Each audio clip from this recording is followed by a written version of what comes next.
Good morning to all. Let's start our video.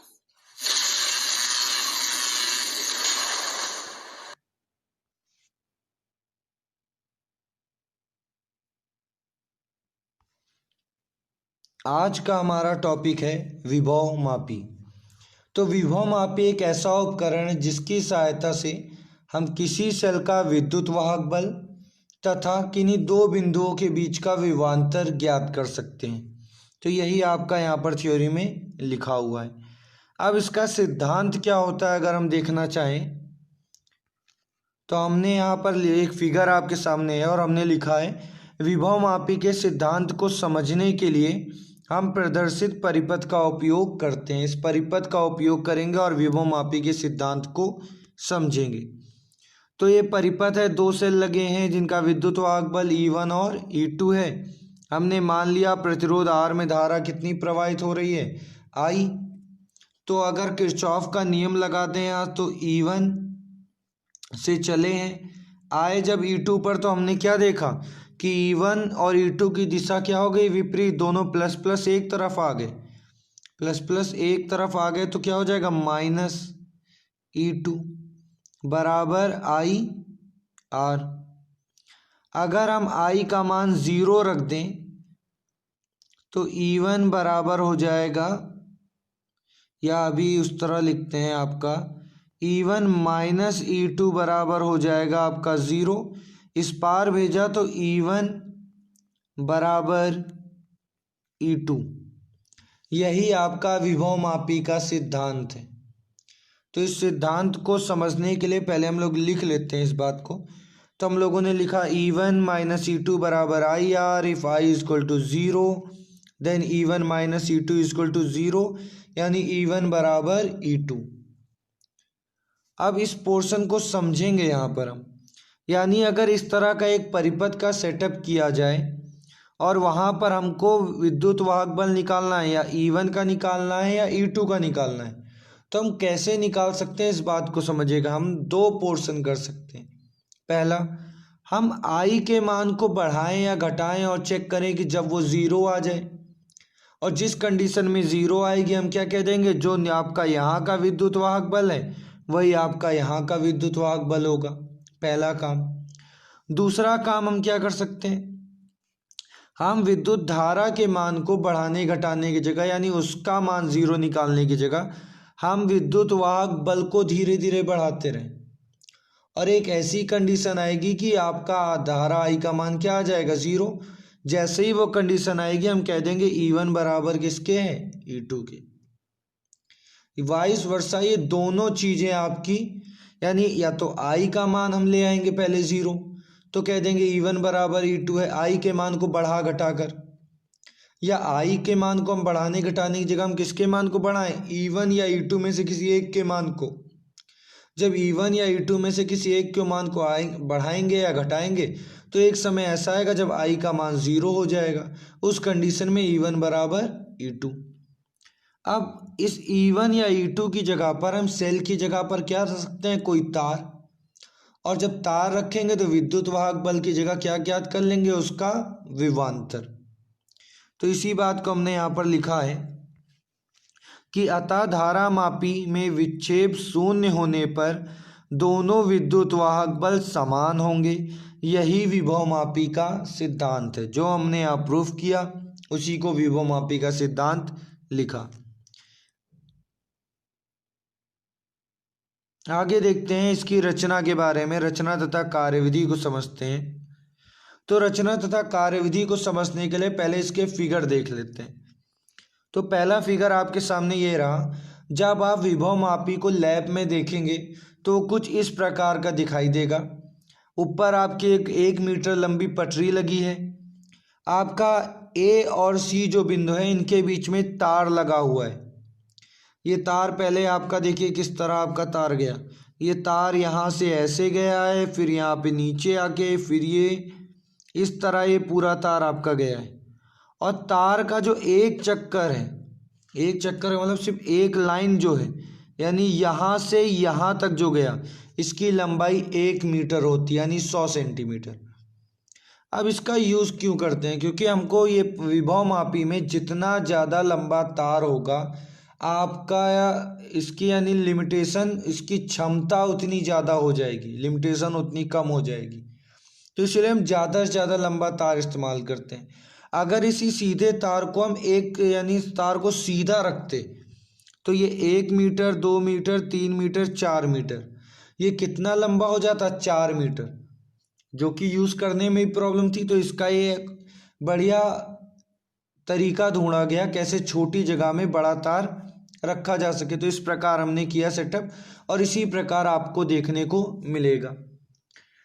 और ये जो तार की लंबाई होती है ये फिक्स नहीं होती, यानी एक लाइन की लंबाई तो 1 मीटर होगी, पर तार जो है आपका 4 मीटर से लेके 12 मीटर तक के बीच में हो सकता है। यानी 4 लाइन से लेके 12 लाइन तक हो सकती हैं विभव मापी में। जितनी ज़्यादा लाइंस उतना अच्छा विभव मापी। अब ये तो हुआ देखने में कैसा लगता है, ये फिगर आपको नहीं बनाना है। अगर हम बात करें कि ये परिपथ उसका कैसे दिखाई देगा, तो ये आपके सामने उसका परिपथ है। इस परिपथ में समझिएगा जो ए और सी, जैसे देखिए पिछले फिगर कोई ध्यान से देखिएगा, पिछले फिगर में ए और सी एक लाइन से रखे गए थे, ये ए था ये सी था, तार के छोर हैं। इसी बात को हमने अगले फिगर में दिखाया गया है। ए और सी अभी भी तार के छोर हैं, एक छोर है ए, एक सिरा है ए, एक सिरा है बी। अब जो काम इस में हमने परिपथ में किया है उसी को हम रचना में लिखेंगे। तो पहले हम देख लेते हैं तार का जो ए सिरा है इसको हम लेकर गए ऊपर और किससे जोड़ा? बैटरी से। और बैटरी के किस सिरे से जोड़ा? तो धन सिरे से। तो पहली लाइन आपकी बन गई कि तार AC के ए सिरे को बैटरी के धन सिरे से जोड़ दिया। बैटरी के धन ऋण सिरा जो आया इसको हमने किससे जोड़ा? कुंजी से। यहाँ पर के आपकी कुंजी है, कुंजी को आगे किस में जोड़ा? आपका RH यानी रोस्टेस धारा नियंत्रक में। और धारा नियंत्रक का दूसरा तार जाके किस में जुड़ गया? आपका वापस C में। तो ये आपका इसी बात को हम लिखेंगे कि हमने तार AC के ए सिरे को बैटरी के धन सिरे से जोड़ा, बैटरी के ऋण सिरे को कुंजी से, तथा धारा नियंत्रक के द्वारा किससे जोड़ा? C सिरे से जोड़ा। और ये पूरा बन गया आपका प्राथमिक परिपथ। ये आपका मुख्य परिपथ या प्राथमिक परिपथ का निर्माण हो गया। अब दूसरा परिपथ देखिए नीचे बन रहा है। दूसरे परिपथ में हमने क्या किया? जो हमको ज्ञात करना होगा वो हम दूसरे परिपथ में रखेंगे। तो हमें इस सेल का विद्युत वाहक बल ज्ञात करना था, इसको हमने दूसरे परिपथ में रखा और इसके धन सिरे को हमने ए से जोड़ा। पहले भी धन सिरे को ए से जोड़ा था, अब भी धन सिरे को ए से जोड़ा। ऋण सिरे को किससे जोड़ा? आपका धारा मापी से, गैल्वानोमीटर से। और इसका जो धारा मापी का दूसरा सिरा है उसमें एक जोकी यानी आपकी सर्पी कुंजी जो कहते हैं उससे जोड़ा। और उसको हम इस तार पर इधर से उधर मूव कराएंगे, यानी खिसका कर ऐसी स्थिति निकालने की कोशिश करेंगे जब धारा मापी में विक्षोभ क्या हो? 0। और जब वो विक्षोभ 0 हो जाएगा तो हम उसकी लंबाई को लिख लेंगे। लंबाई भी कैसे लिखते हैं वो भी आप समझ लीजिए। तो इस फिगर से समझते हैं लंबाई कैसे लिखते हैं। ए से आपकी लंबाई शुरू होगी। मान लेते हैं ए से आपने यूं स्लाइड करना शुरू किया, अभी भी 0 नहीं मिला, यहाँ पे आया 0 नहीं मिला, यहाँ पे आए आप इस 40 के सामने और आपको 0 मिल गया। यानी हम पहुँचे हैं इस वाली लाइन में और 40 के सामने और हमको 0 मिला। अब इसकी अगर लंबाई पूछे कितनी है तो 40 नहीं है, यहाँ से यहाँ तक 1 मीटर, यहाँ से यहाँ तक दूसरा मीटर यानी 200 सेंटीमीटर, और फिर ये 40 यानी 240 सेंटीमीटर। इस तरह इसकी लंबाई नापी जाती है। अब वापस परिपथ आपको समझाया, उसी को हमने लिखा। तो सबसे पहले इसमें कांस्टेंटन अथवा मैग्नीन का 4 से 12 मीटर लंबा एक समान अनुप्रस्थ काठ का तार होता है जो 1-1 मीटर के रूप में लकड़ी के तख्ते पर कसा होता है। यानी 1 मीटर फिर 1 मीटर ये फिर 1 मीटर और आपस में जुड़ा भी होगा। फिर आपका जो परिपथ बताया गया मुख्य परिपथ उसके बारे में देखते हैं। विभव मापी के परिपथ में तार AC का A सिरा बैटरी के धन सिरे से, बैटरी का ऋण सिरा कुंजी से तथा धारा नियंत्रक के द्वारा दूसरे सिरे C से जोड़ा जाता है। इस परिपथ को मुख्य परिपथ या प्राथमिक परिपथ कहते हैं। फिगर में आपको समझाया गया। अब विद्युत वाहक बल E वाले सेल, जिसका विद्युत वाहक बल ज्ञात करना है, सेल के धन सिरे को A से तथा ऋण सिरे को धारा मापी के द्वारा सर्प कुंजी से जोड़ते हैं। ये भी आपको फिगर में समझाया गया। अब सर्पी कुंजी को तार AC पर खिसकाते हुए बिंदु P ज्ञात करते हैं जहां धारा मापी में विक्षेप शून्य होता है। इस परिपथ को द्वितीयक परिपथ कहा जाता है। फिगर में इस बात को आपको समझाया गया। जो आपका परिपथ वाला फिगर है वो आपको बनाना है। आगे देखते हैं। तो आपका धारा मापी में विक्षेप शून्य होने पर सेल का विद्युत वाहक बल A व P के बीच प्रतिरोध के बराबर होगा। यानी जो आपको समझाया गया था इसको एक बार फिर से देखते हैं। ये जो आपका सेकंड पार्ट है इसी को हम सिद्धांत के रूप में लेकर चले थे। एक आपका सेल लगा है, ऊपर आपका सेल की जगह क्या इस्तेमाल करा गया, तार, गैल्वानोमीटर लगा है, जोड़ा गया है। तो इसको ये आपका मेन कैलकुलेशन करने वाला फिगर यही है। जैसा उसमें बताया गया वैसा ही आपका यहाँ पर है। तो धारा मापी में विक्षेप शून्य होने पर सेल का विद्युत वाहक बल तार पर बिंदु A व P के बीच प्रतिरोध के बराबर होगा। यहाँ पर थोड़ा सा मिसप्रिंट हो गया है, इसको सही कर लीजिएगा। ये आपका प्रतिरोध नहीं होगा, प्रतिरोध की जगह यहाँ पर होगा आपका विभवांतर, विभवांतर के बराबर होगा। तो इसको सही कर लीजिएगा लिखते समय।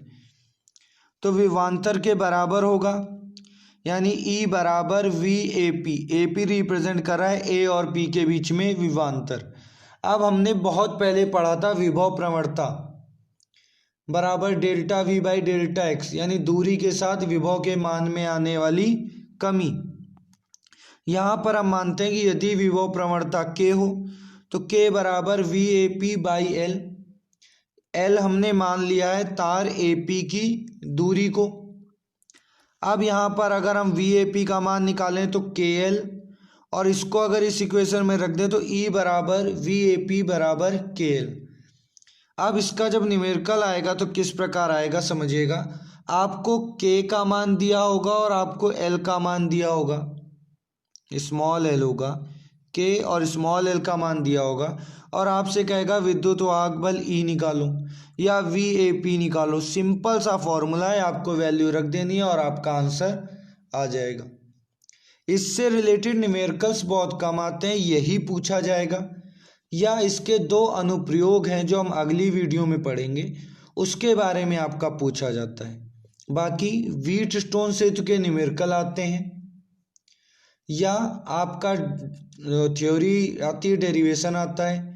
मीटर सेतु से मोस्टली न्यूमेरिकल्स ही आते हैं, और इसमें आपकी थ्योरी ज़्यादा आती है, न्यूमेरिकल बहुत कम आते हैं, क्योंकि बहुत सिंपल हो जाता है। K का मान दिया, L का मान दिया, दोनों को गुणा कर दिया, आंसर आ गया। इसलिए इसकी थ्योरी पोर्शन ज़्यादा आता है। तो आज के लिए इतना ही।